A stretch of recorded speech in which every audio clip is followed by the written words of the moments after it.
Alam mo yung pakiramdam na yon, matapos ang isang napapalaking proyekto, ibinuhos mo lahat ng lakas, dugong pawis, at sa wakas, heto na, nakatayo na. Tinitingnan mo yung nagawa mo, pero bakit parang may kulang pa rin? Bakit may bakanting espasyo pa rin sa loob? Yan mismo yung nangyari sa Jerusalem noong taglagas ng 444 BC, at yung kwento nila may hawak na napakalakas na aral para sa atin ngayon. Pag-isipan mo to.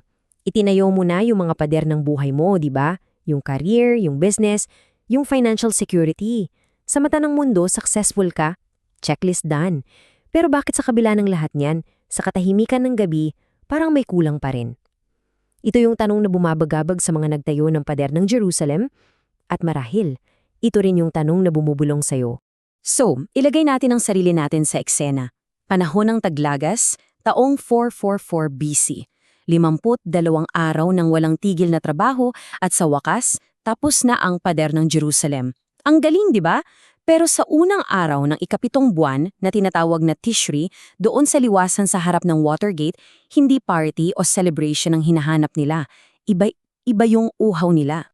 At dito, mga kaibigan, dito nagsisimula ang isang totoong revival. At pakinggan niyo to, napakahalaga nito. Hindi ito utos ni Nehemiah, yung governor. Hindi ito isang event na ino-organize ni Ezra, yung pare.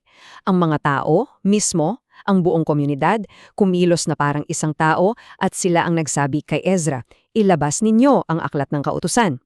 Ito ang palatandaan ng tunay na pagising. Hindi ito galing sa taas, kundi isang kusang loob na pagkagutom mula sa baba, mula sa puso ng mga tao para sa salita ng Diyos.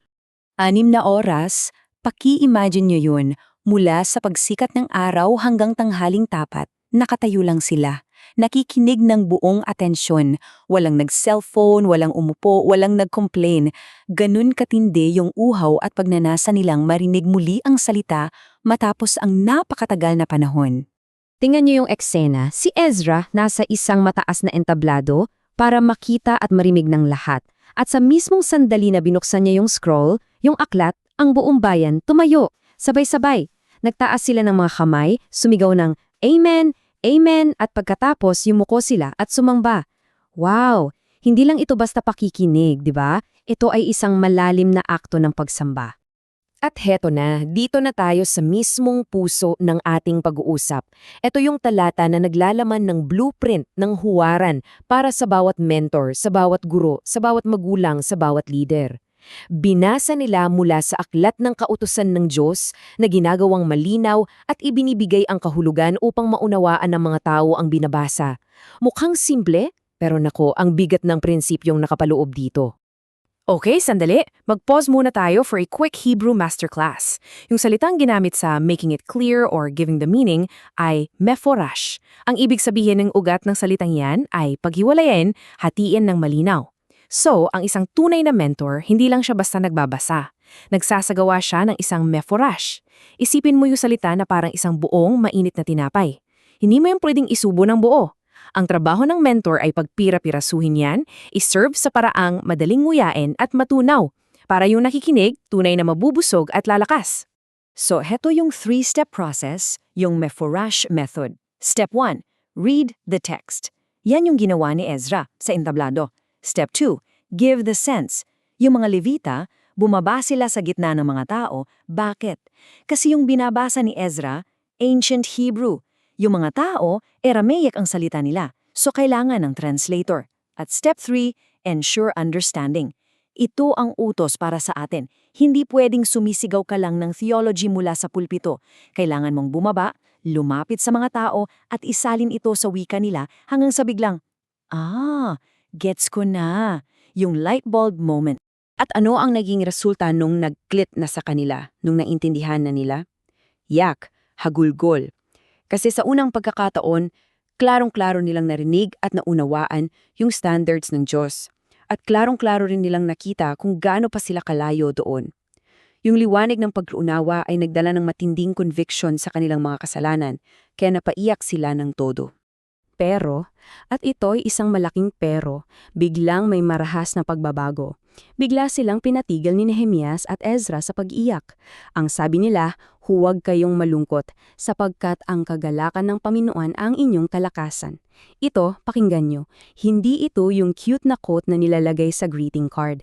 Ito ay isang military command, isang utos para patibayin ang sarili. Kasi ganito yan, ang pagsisisi, yan ang pintuan papasok. Pero ang kagalakan, yan ang destinasyon. Ang isang kultura na laging nagluluksa at nagmumukmok sa kasalanan ay isang mahinang kultura. Pero yung inuutos na kagalakan, isa itong sandatang espiritual. Ito yung nagpapatibay sa kaluluwa para kumilos.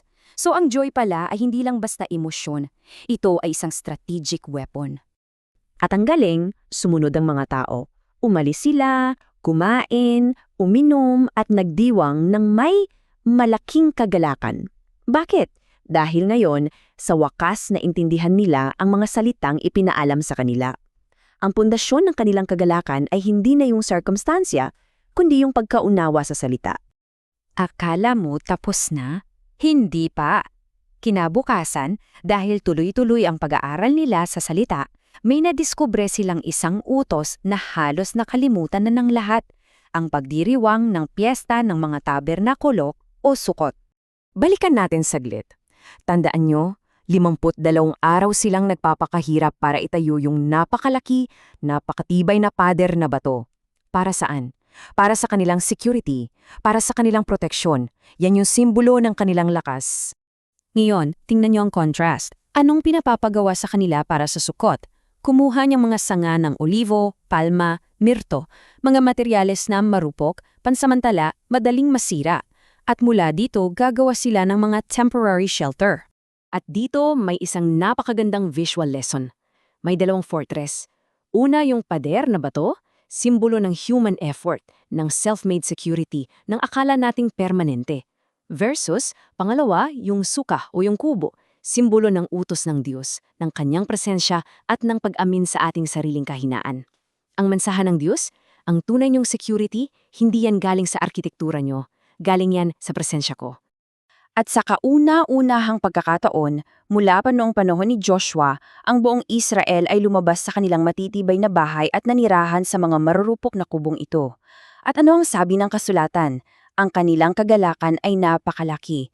Ang pagsunod at pagtitiwala ay nagdala ng kagalakan na hindi kayang ibigay ng kahit anong pader na bato.